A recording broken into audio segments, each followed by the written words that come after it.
Now we're going to talk about Visual Studio's Service Reference Settings tool. To get this tool started, you right-click on a service reference in the client and it'll open the window for the tool. And you can configure various settings for your clients with this tool. For example, the address. You can change the address where the client points to. For example, if you've got your service on a staging server, point over there and do some testing. You can change the access level of the generated types. You can modify whether types generate async methods or not. And you can change the form of the collection types that are returned from calls to a service. You can also determine whether the code generator uses types in referenced assemblies or assumes those types from the metadata of the service. A handy utility is Service Util, which does some of the things that the Service Reference Settings tool does for you also, and I'll show you that too. Let's go look at that. Here we have a web service and a client that wants to consume that service. We want to configure that client's service reference settings. To do that, we're going to add a service reference,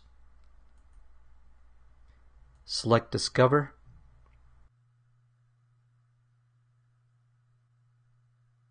give it a name.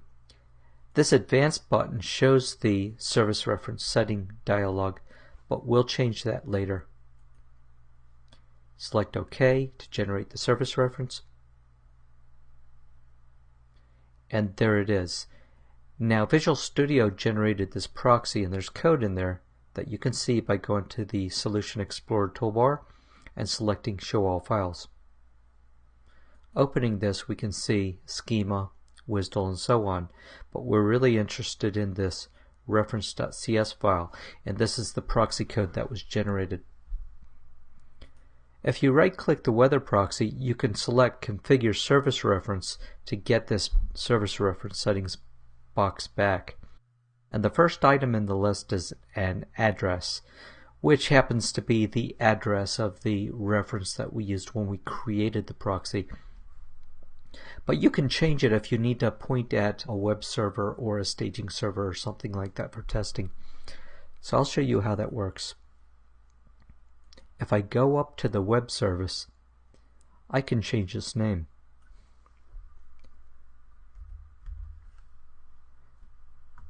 I'll save, and then I'll build the service.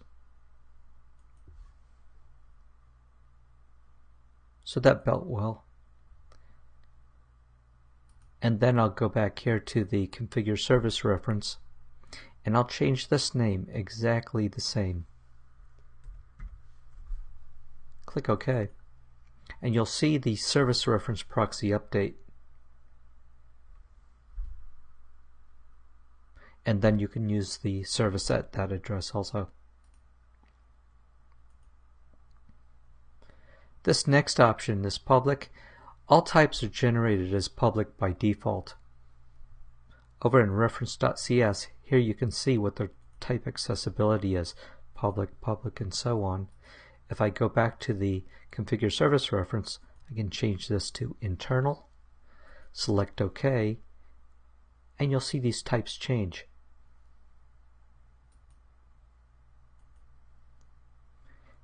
This next section is about async operations, and async is turned on by default in here. And let me show you how it works. Over on this client, we're calling the service synchronously, and we want to change that to async. So make the method async, make its return type task, and then we'll get that task in the color.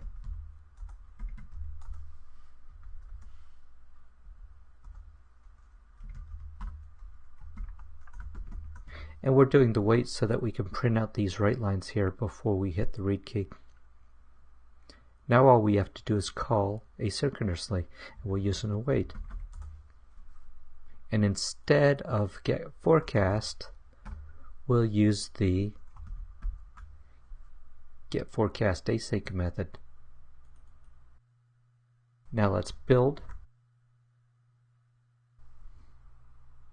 Got a good build and run.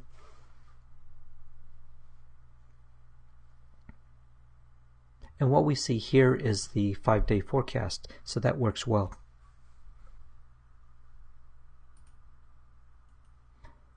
The next section here is the always generate message contracts. I'll have to show you what that is before we can demonstrate it.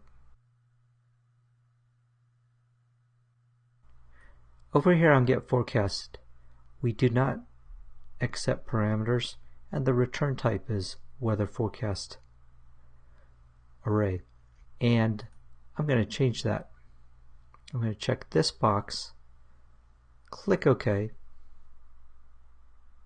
See how we got this response object and a request object in there? If we go look at that, you'll see that there's an array of weather forecast filled inside of that type, but there's also these attributes, message body member and message contract attribute. What these are is they let you explicitly specify the format of the messages that are transferred between client and server in the SOAP message. And we're not going to use them here, but they may come in handy later when you have a scenario that you need to do that on. So I'll go back up here, turn that off,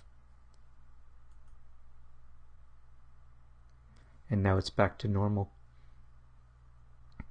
Now notice on this method that the return type is array on getForecast, but if I go up to the service, the implementation returns list.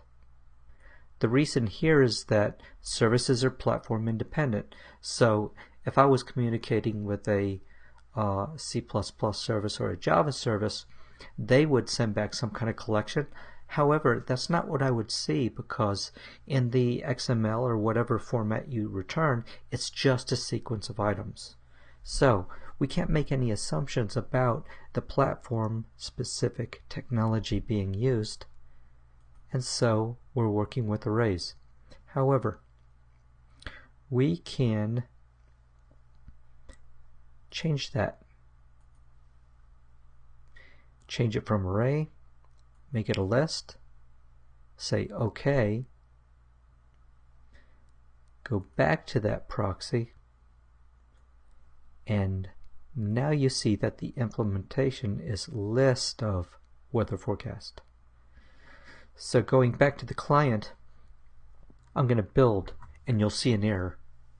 And what it says is that the method returns a list and we're trying to work with it as an array, which is incorrect. So I'm going to fix it.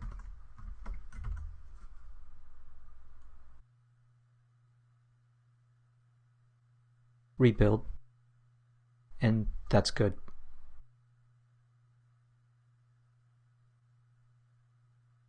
Next we have this dictionary. Just like the list, this defaults to dictionary, and you can select things like sorted lists and hash tables and so on. We're not using it here, but it works just like the other collection types. This last section, reuse types in referenced assemblies. It's saying reuse types in all referenced assemblies. And when it says referenced assemblies, what it means are these references over here in our client references. So any types that are in the service but they're defined in the references, the proxy will use the types in the references rather than try to generate a new type in the generated code. So let me select cancel, and I'm going to add a reference here to the web service. And I'll say OK. Now I'm going to go back here to the proxy, change that setting right there, and say reuse types in referenced assemblies. I'll say OK. And now we used to have a weather service forecast up here, but now it's using the type from the referenced assembly. That's the namespace and the type name right there. Now over here in the client, Notice that weather forecast is not highlighted. I'm going to build, and you'll see the error.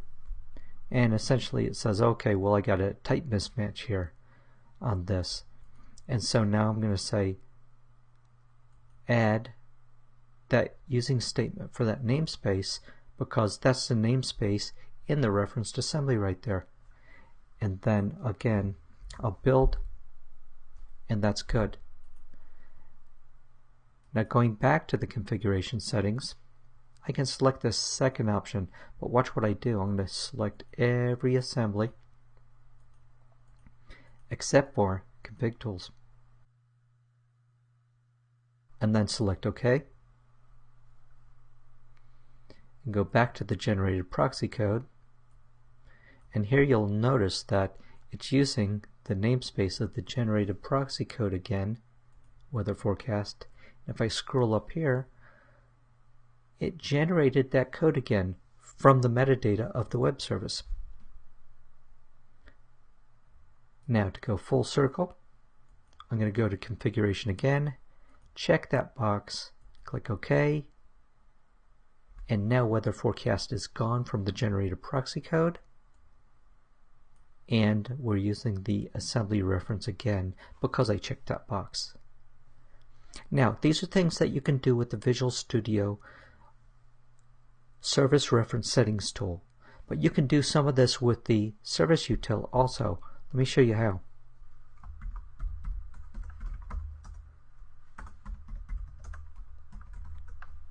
And so let's look at parameters real quick here. I'll show you some of the things you can configure.